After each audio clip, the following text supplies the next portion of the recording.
Afternoon, everybody. Hope everybody had a nice summer day. I think practice number 7 today was pretty good. We punted well. I thought we covered pretty well. We still have some protection issues with some of our younger players that we got to get cleaned up prior to next Thursday night. But I thought we made some progress today. Are you concerned about the kicker? Am I concerned about them? I think they're both young. They both have hit the ball pretty well in our separate field goal period. Then they come to the team periods. They each one, I think, only had three opportunities each. We haven't done as well. So that was in July. We've just turned the page. We turned the calendar. We're August 1st now. We got a game next Thursday. I think Saturday night we're going to kick a bunch of field goals. We're going to punt. We're going to be in situations that Freddie's going to put us in that will put some pressure on these guys, and we'll see how they respond. Am I concerned right now? No. I thought they both hit the ball better yesterday. We didn't respond as well on the team as I think we should have. Today, they both worked separately on some technique work. I thought they both did a nice job, and we'll see how they do Saturday night. How is that punting battle shaping up? It's funny, Britton is going to be the steady Eddie. He's going to give you the, 48, 4-8 outside the numbers. We're hoping that's a good punt for him. And then, obviously, Jamie's going to wow you. I mean, you guys saw him today. You guys that paid attention to the punt. Not that you guys think the special teams is as important as I do, but, you guys are here. At least that's a start.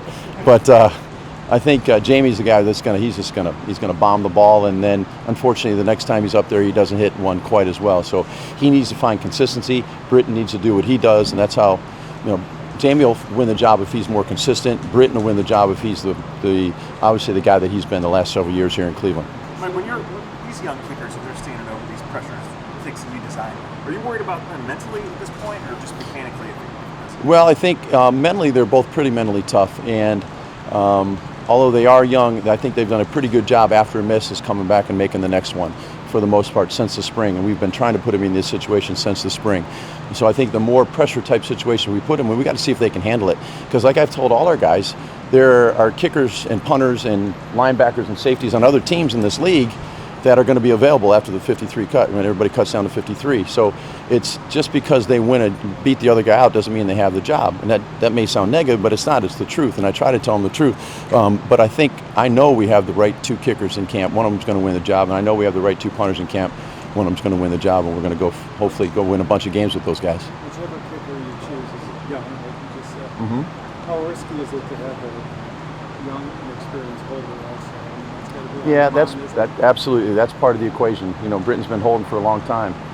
When I first got Britton in Denver, he was not very good, and he developed himself into a really good holder. He just didn't do it in college, and Jamie didn't do it in college either because he was kicking and punting and kicking off and kicking all the field goals, so obviously he didn't hold.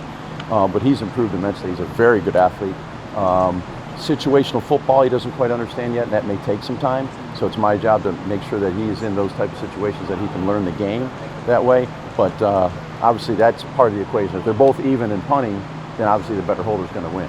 Coach, do you ever talk about the science of that? The science of? Because, obviously more than just catching the ball and putting it on the ground. Well, I think there's a way we teach them how to catch it.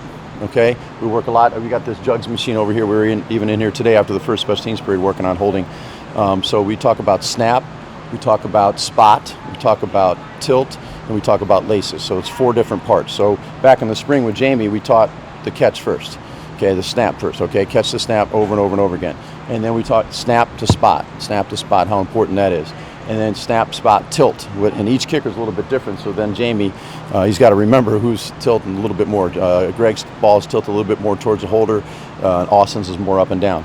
And then we talk about laces. So there's 4 different things going on, and it's not an easy thing to do, especially in, you're trying to get the whole operation in 1.3 or less, or 1.27 to 1.31 is what we teach. And that's what we want our kickers to get the ball off in. So the opener is 5 weeks from Sunday. What is it, 37 days from now? Is that enough time for Jamie to get all this?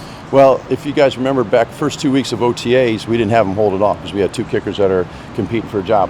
Now he's holding as much as Britton is. So we're getting more and more confidence in him. He's getting better and better, and it's important to him. He worked on it all summer long too. When these guys, the rookies, were here for an extra 2 weeks this summer, he was out every day working on holding. On the place kickers, as to their field goal kicking, you cover what you see in the skill set of each guy. Right. So I'm never going to try to change a guy. I might recommend certain things to help him with this technique. I try to study them and get to understand, how they kick, when they kick a good ball, study tape with them on what they think is a good ball. and then we'll just talk about it, and I'll let them figure it out, because at the end of the day, there's a reason why they're here. They're very good at their craft. They understand their craft. They understand their bodies. So I'm not going to sit here and say you have to do it this way or that way, but I'll make recommendations. What is the strength of each is kind of what I'm asking as well. Say that one more time. Those kickers as a field goal guy when they're going all right. What is their strengths? Is that what you're asking? Well, they're both really strong. They're both really confident. They both can do a good job. They hit their end-over-end ball to cut it through the wind. I mean, they both belong in this division. They both can play in this division, in my opinion, with their strength. Coach, do you ever find that maybe when a kicker is, or a punter, but in this case a kicker, is drafted, fifth-round draft choice, Sure. does that maybe put a little bit more pressure, self-induced pressure on I don't think so. He was here to provide competition for Greg. I've been to place I was at last time, we would draft a kicker and then he would have the job. That wasn't the case here, and we told Greg that right off the bat. So I think there's pressure that he's going to put on himself to make the football team, whether or not he's a draft pick. I don't think it matters. And like I tell all our young guys, I don't care if you're drafted, undrafted. If you're not a starter on offense or defense, I'm going to, demand that you play at a high level on special teams, and the best guys are going to play no matter where they were drafted or if they were drafted. A little bit. He's changed his approach. So one thing we talked about when we first started working together back in the spring was that his approach was very inconsistent. If you watch tape on him last year, one time he'd be falling this way, another time he's going this way. The jab step is short, the jab step is long. Now we've condensed it down where it's a nice short jab step. He's under control. He's got a little forward lean, and he's getting the ball off quickly, and is much more consistent. You think he's coming up higher? That's the beginning part of his technique. Then everything else kind of goes in, plays into itself. So in other words, last year when he had good get off, he was hitting the ball extremely well. When he didn't, he was all over the place. So that's what we've tried to condense. He's still hitting the ball high. Yeah, he is hitting the ball quite consistently with good elevation. Have you and Freddie discussed the deadline for choosing the kicker? We have not. Can it go all the way up to full preseason? It depends on the numbers, I'm sure, with what John and Freddie want to do with the numbers-wise, at linebacker, receiver, or whatever. But, it depends. I mean, we'll see how the next 2 weeks go. If after 2 weeks we know, then we know.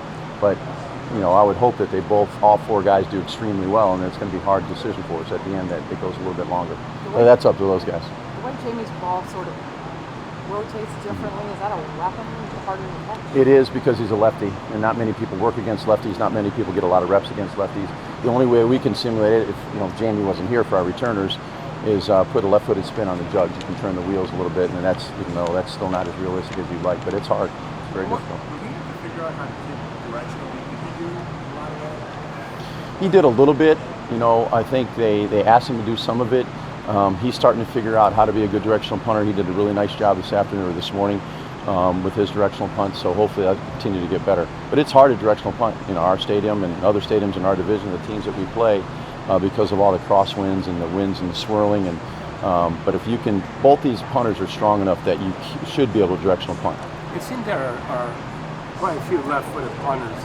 Percentage-wise, I can't tell you what it is. Yeah, I'm not sure what it is either. But what makes it, is it more difficult to field a left-footed punter? Or? Just because they're not as used to it, you know what I mean? And I think our returners are getting used to catching Jamie's ball. Like I was talking to Dontrell Hilliard after practice today, and he said he wants more and more work with that left-footed spin because it is a lot different. I think I know the answer to this question, because Landry back there on punts just like if it's the end of the game and you need a fair catch. I mean, he might be the starting punt returner week one. I don't know. That's up to Freddie, and if we trust him back there, which I think we can, to catch the ball, and if he's explosive enough. And so, I mean, he and I wouldn't throw Eldell out of the mix either. Obviously, he's had some tremendous punt returns in his career, and if we trust him to go back there and do what he's supposed to do, that might be an any game type thing too. But both those guys are extremely talented, and they've done it before. I was going to ask if the competition has really begun yet at punt return. I think it's more who is going to be the guys. I'm still trying to figure out who's going to be the guys that we can trust to go out there, next Thursday night, to be honest with you. So it's going to be, that's the challenge that I've had since the spring. Antonio Callaway is a guy that can do it. Obviously, we talked about the two, number one, number two receivers. Dontrell can do it. We got some other young guys. Dearness Johnson's trying it. He's done it a little bit in college. So that's been my challenge here. He's been back there doing it too. He's gotten a lot better since the spring as well. Hey, Mike, it seemed like this team last year had a hold almost every punt, even on fair catches. Yep. I mean, don't give the official an excuse to throw the flag. I've said that 1,000 times since April when we started. Don't give the official an excuse to throw a flag. So if you feel like, you know what, this is going to be close, don't do it. All right, so we work on the finished part of our blocks on punt return and kickoff return all the time. All the drill work, we were working on it last night in the walkthrough. Just little stuff on the footwork and the hand placement and making good decisions. And so I've been harping on it a lot, and I'm hoping that we can turn the corner, because the last 2 years we were not, and where I was, the last place I was at, we were not penalized very often. And that's what we got to get to, that mentality here, because you're exactly right. There's way too many penalties last year. And that'll kill a football team.